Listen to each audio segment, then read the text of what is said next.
Yeah, to my friends, good morning, everyone. Good morning, my fans. Good morning, my followers.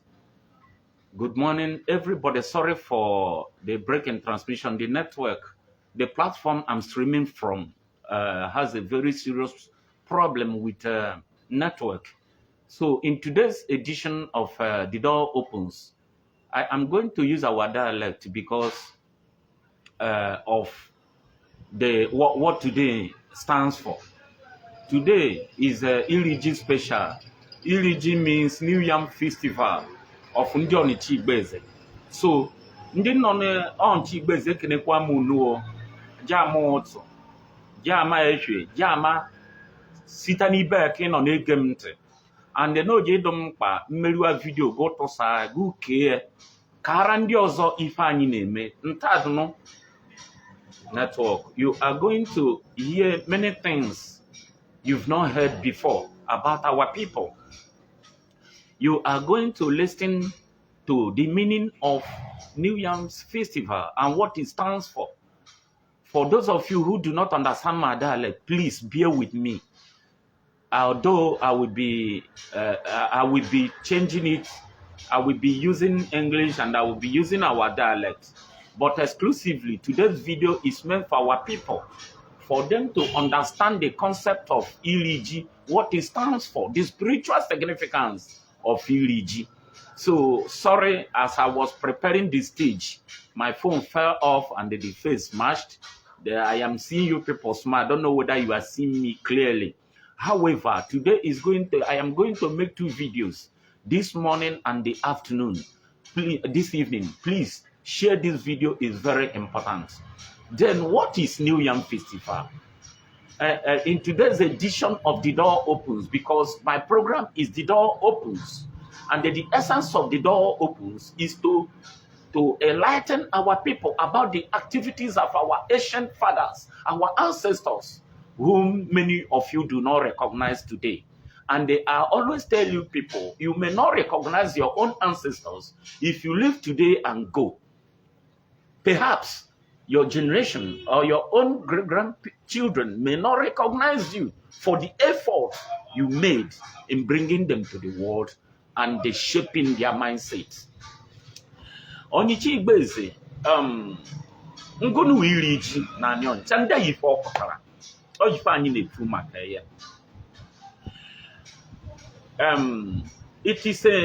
Nobody can trace the history of New Yam Festival in Igbo land. Nobody. There is no culture in Igbo land. I come again. No culture, no tradition, and in Igbo land, anybody can come up and say, this is how it started in Igbo land. So the same thing in our own community. Nobody can come out and say, this is the time it started. So I am making this video so that our people who are not Onyicha Igboeze people will partake in what I am saying. Now, if you don't understand what we call Iri-Ji, and you join us, or you are a Christian, or whatever, you are a Muslim, or you are a traditionalist, and you don't understand the concept of Iri-Ji, which means you are just going there for fun fair. Please, I want you to share this video, tag other people to join us. So whatever I am telling you today is as a result of my 31 years in research about our people. So many a time when I talk, people will come and maybe say whatever they want to, but it is the truth. You were busy looking for money. I was busy looking for this knowledge I am giving to you freely today. Now, what is Iri-Ji? Iri-Ji na Onyicha. Ndị mmadụ na ji, as we all know that yam is the king of crops. What makes it the king of crops? Because it is celebrated. Why is it celebrated? Yam has a special or spiritual affinity with the Mother Earth, the goddess of the earth. Now, what is the goddess of the earth? But before then, anytime Onyicha Igboeze is celebrating their New Yam Festival, it equally marks the beginning of a new year in our own local calendar, or Onyicha Igboeze calendar. Whenever a new yam festival is celebrated, it marks the beginning of a new year. And Obenana suje ejafa na bituafa. But that one is different. I will come to that because it's one of is in a series of my lectures, which I am going to give to you people. Now, if you are celebrating New Yam Festival, New Yam Festival, Iri-Ji na Onyicha. No, if ije ime. Nta ife mereji e celebrate Iji na Onyicha mobu ni Igbo land. Na ye na ya na edonema because no if ije ime ji afọ eho. Ji nwere spirit. Okay, master no nwere spirit because no ji nwere that, should I say, energy. Yes, that's the right word. Energy. Yam, Ji, with a special energy with the earth. And no, we figure men a kakoroji, Ji avoy hunkurda. Ji avoy hunkurda. Oh, we figure him echo, Nakaji, Akuruji, Mobona Maraji. And that is why our people do not take all these things into cognizance. There are certain things we are doing we are not supposed to do. If you talk, they will tell you it's superstitious belief. That superstitious is what is happening to you, and you are seeing it, but you are not taking it seriously. Any small thing, you call it superstition. Because we've meant to understand that whatever comes to us is as a result of somebody or people around us. I don't want to go there. There you be Iri-Ji. That Iri-Ji is to celebrate, one, the king of crops. Two, it marks the beginning of a new year in our land.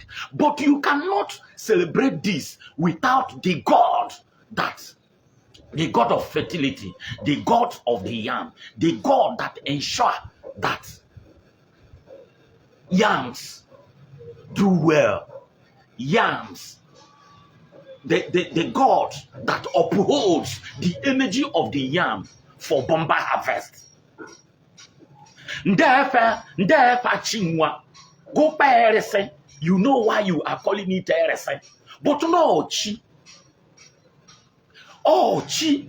According to your own Act of the Apostle, chapter 17, from 20 to 25, Paul also, anthems, marching duty, altars dedicated to different gods. Makano, no buchin kendiocha wotara, ye mure small g. That is why of small g. Now, gune Iri-Ji, ntadno nchane Iri-Ji, nke manongwe, ife netu njokuji. Mani bidobe Iri-Ji. I come again. If you are celebrating New Yam Festival in Onyicha Igboeze today, and then you don't recognize the God that upholds the energy that governs the planting, harvesting, and preservation of yam, you have not started. Iri-Ji means to appease the God of Njokuji. Now, Njogonobo Njokuji. You must learn by force. Anything I tell you, you are free to go and make your research. You go and ask questions. When I was asking these questions, people were calling me anything because after graduation, there was no job as at that time. So I utilized the opportunity, meeting people, discussing with our elderly ones. Most of them are no more. I was able to capture the ones I am giving to you today. Is a doctor, late is a doctor. Oshimiri is a Mopa. One of them. Ogrinyonja, then Konoza only Nangwanatas at that time. He taught me Ogbonwa oke. Neziga taught me. Ogbochuku. That my father, I was a what at this thing. Ogbochuku ne otekanentiebo. He taught me. So you listen to an authority. I am a professor in our culture and tradition. Ngono njokuji. Gente. Nja. This is a compound word. Nja. Na oku. Nja. Nja. Nja ifebo nja. Nja means, how do I put it? Nja means a clay, a round ball of clay. I am going to take it one after the other before Majane Oku. Because if you know Nja, there is a vowel. O is a vowel. When two vowels meet together, one will swallow another. That is the rule. For those of you that studied linguistics, especially Igbo, Olulo Odume. Udume means vowel. And when A and the O meet, you see one will swallow the heavier one will swallow the other one. That is why it's nja oku. No kwa njoku. Mo kwano nja oku. You cannot say nja oku. Ya papotazie. Ya buziara njoku mo njoku. I am going to take them for you people to know what you are celebrating. If you don't celebrate this way, you don't celebrate New Yam Festival.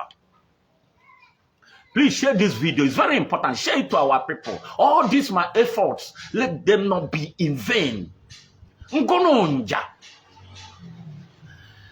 Ekobuneji debe altar onu nweje nja. Nja, that's nja in a homa. Ekobuneji debe nitin altar ini tuerese. Nja je none. Nda ife nja obombo. Gente sanya bia na oku mokwano oku kembu nefu you need picky points. Please share this video, tag people to join us and learn. This is our own. Unu bendia name nwe DSTV no before ndi ocha wotaje our people already they knew all these things earlier. Gubonye nwe DSTV. Gubonye ne manianya ne polu MTN or all these service providers, their masks. Ije homa nja. Gubonye nwe DSTV more all these satellite televisions. Ije homa nja. Now, what is satellite dish, which is nja? This is a ball. A round-shaped ball antenna. It is an antenna, a round-shaped antenna used to receive or transmit signals. Will I define it again? Nja. Njob we for a homara. In a homogene dishu bo a call in a call in it DSTV. Before DSTV me he get the benja or ever. People say weta signal ijinwe dish which is antenna. People MTN master or more Airtel or any service providers and this telecommunication service providers, before it works, you must see this in our own booklet, their own, they build it in a way. What is the function of it? What does it do? They say is doing what? It is an antenna. It is used to receive or transmit signal. No, Mkobo na jane gboro no mamo. Mo na egboro no to. Mo na evo papa, mo na evo mamo. Mo na resi obona na ni onja. Ije ko wase nke ma no e kan na anodo na anata signals from the Almighty. Nke ma no e kan na anodo na anata transmit kwa information to pass it to the higher beings. Emota wo manta. Ndị so na anyị na-ekpere rese emawe ntago ma ife njambo. Remember, we are discussing Njoko. Munubendi na Zayamai. Mendison Hama be forfitra. Mendison FRSI. You must know it today. It is my responsibility to bring it to your knowledge. If you like what I'm doing, you share it. If you don't like, you leave your command didiono. Because no didiono, you will not get it or you will not like it. But your Burundi Anambra, Mombozo, but go to hang go to hang pokrobo the madidili poesha. I am an authority in this area and I'm saying it. I can be challenged. Then didn't challenge me no mababu men and ibanye no biarabia nkwekwama. I'm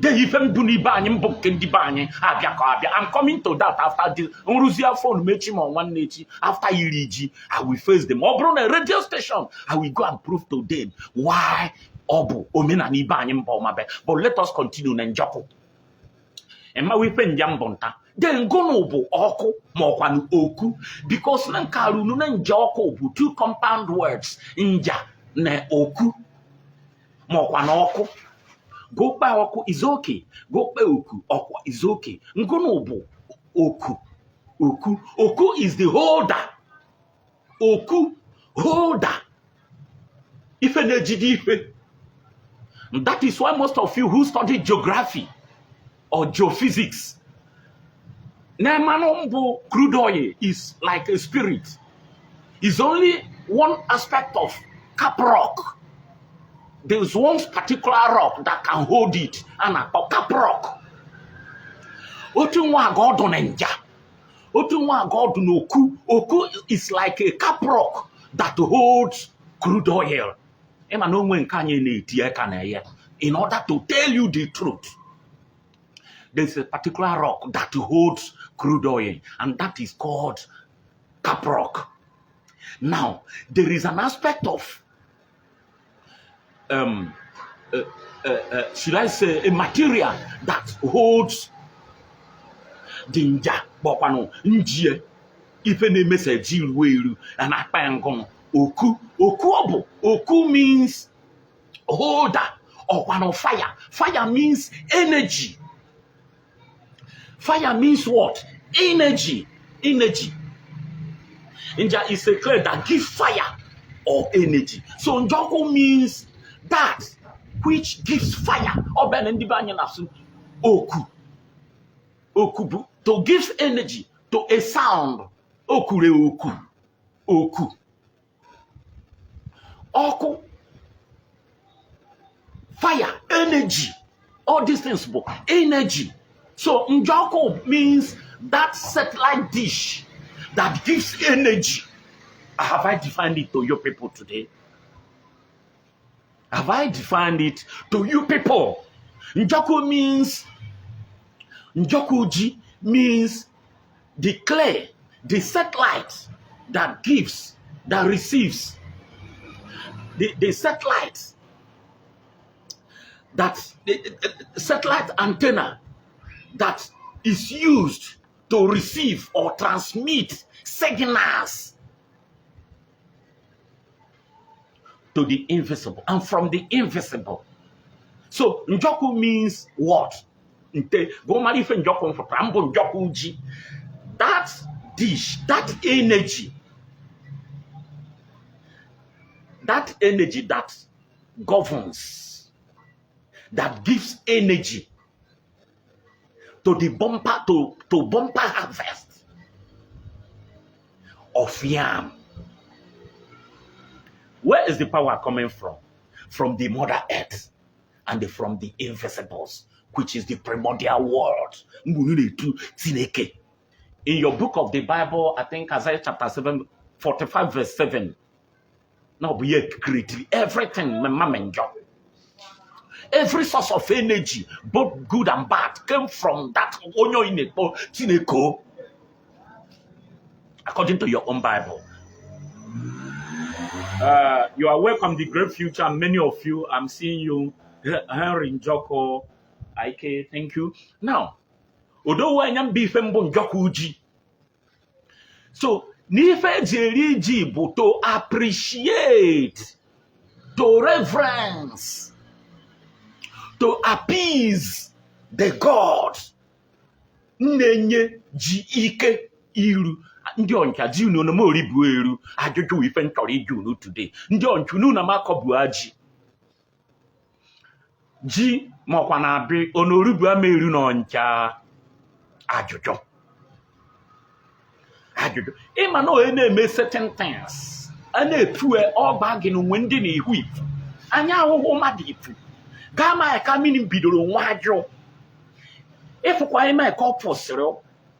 Maka na emume ji nke na-ejije eme ife niile chie mbụ Njọkụ ji appease n'agbanyeghị na mgbe ndị Onyicha na-ejije eri ya Njọkụ ji bụ na na-eri ajọ, and I will tell you why eji eri ya mgbe anyị ji iri ajọ maka unu ife mmere eji ewepụta mgbe na-eri ajọ jiri mekwa Njọkụ ji. I will tell you people. Now, what am I saying? Appease that God. And Njọkụ, the energy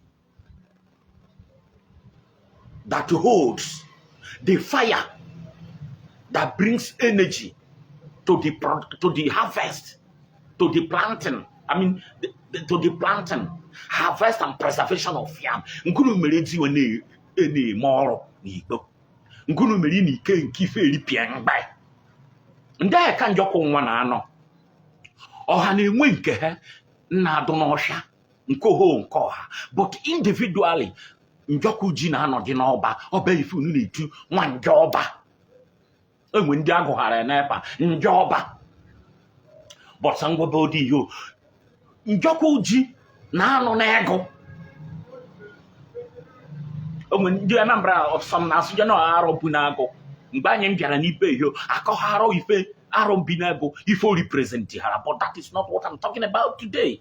Mgbe ụwa ndụ mma nya mbụ nkwọ ji nke agụ anyị na-ejeje pịa osi ma ọkwanụ oke nwa amadu nwa ibe na-ejeje pịta osi du ego a na-eye eje ebute osisi na-etu ọbịa bụ osisi eji ebute ji ebute apịcha ha. Onwe ndị na-ejeje nwa n'Igbo n'isi Igbo eji bute ji dade ntadụ bụ ji. Enwe ndị na-apịrịge ha bịa wụsịa isi ụtụ ntadụ bụ na-erisibe ji ejeje ibute. Onwe ndị mbụ ha ejeje ha nwụrụ ọkụ were ọzị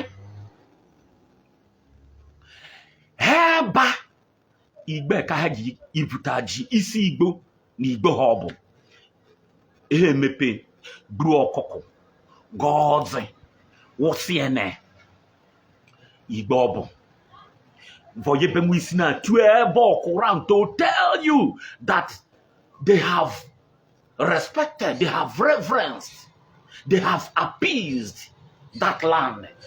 Ururu ha ji makwa ha nkọrọ ji, which is Njọkụ ji, in the other way around. Onwe ndị na-anọji n'ụlọ gburu ọkụkụ ma ọkwanụ ha bịa buteru ji ha na awụsịa. But the main thing otu ndị Onyicha na-ezije eme bụ gojeje ego ibute ji mbọchị na-eri ji iwere ọjị gọbịa pụrụ n'isi Igbo bifo ibido iwe ji gọruo ọfọ keneruo mgboko ndebere nzọgọ nwa dị rụọ ọrụ tuyete go keneruo mgboko ịwa ọjị n'ihu. Some na-ejije ọkụ gburu ha n'ihu mata ha ebe tue de na-ebido ivu di efuru aji na abata agụrụ ọjị na mkpima mbara ezi abata ji nke mbụ tụọ na mkpima mbara ezi awata nke ọzọ eno abịakwa n'ije n'igbirifo n'ezuku. I have thought about igbirifo n'ezuku batakwa ji nwene ya bụrụ na ịchọghị igbu n'igbo ọkụkọ atị bata ji n'ubi awụsị ịpata me iweta ọjị ya bụrụ na onwe ndị zuru oku ha abịa ewa ji igbu ọkụ gọfọ kene Chineke. ị nwere ike ije n'ọba ikene Chineke kene ife nkere ụwa kene jamị kene nyanwụ na agbara ife mmere gị ọnọdụ ndụ tuji ọfụhụ pụta o meru ha igbufuru ọkụkọ o metụ ha na ejio o metụ ha na jamị. Then you have appeased because the God of Njokuji is a spirit. And then Bobu Nigeri go wa oji no to wabati ibo. Ndị ọnya ji anyị onomoru bueru onomoru achọrọ m igbu oge n'ọma. Now God bụ na ịhụma we ebido ịṅụ ume oriri ada esi aji esiru aji abịa atụa ya bụrụ na ị chọrọ esiru aji iweta je nye ndị agbata obi ma ọ bụkwanụ na inyere ha ihe na oyiri n'ogbe m ụlọma bịa woro n'ogbe m ụlọma bịa woro n'ogbe m ụlọma bịa woro ma papa onye ọma weta ji ndị otu wojiri onye ọgaranya ndị otu chịta ji ọma wojiri ndị ndị otu n'ọgọ Ọnịcha na-etije na-eme obi ụtọ adụ onye iziri oku bịa ọbịa na-erikọ na-aṅụkọ iriwe ojii maka ngụnụ n'imere that God nkebere na-echekwa ji, that God that has that relationship with the mother earth. That day nke mere appease the earth, the mother earth. Gadu ike ime ife ọma ngụrụ mara na Iri-Ji ife ijere bụ nwụrịga. Gadu ike ime ife ọma mara na Iri-Ji and ife ijere ma just so bụrụ n'ime iri. I want you to understand ife mere ji Iri-Ji na ife mere mbụ na ọ bụ m onye fọta because we are turning it into something else now. Maybe ndị ụka bịa ori hijack here. Abata mmadụ afụta bịa teta ji o butara kpọgị efa chi ndị mba ọzọ. Agwọba ife anyị mgbe na-emebi isi ife ji vụọ ehu nke oru eru n'Ọnịcha ọdụ ji uruta bịa gọsie na-abịa urutakwara nke bụ mba ọzọ nke ndị Ọnịcha na-ejitige zụọ ji chere bịa rie ji bụ mgbe ụwa ndụ mma esọkwa Onyicha Igboeze. Now before ndị ife ọdụ mkpa na-eri ji, what is it used for? Nka oru unu na nke mbụ bụ n'Ọnịcha na-eji agbara afa maka na eriri aji n'ife abere bụ afọ ọfụụ anya beekwa na afọ ọfụụ ọ bịa na-asụ agbara afa agbara na-eje. Iri-Ji is a symbol of prosperity. It is a symbol of what? Prosperity. It is, yes,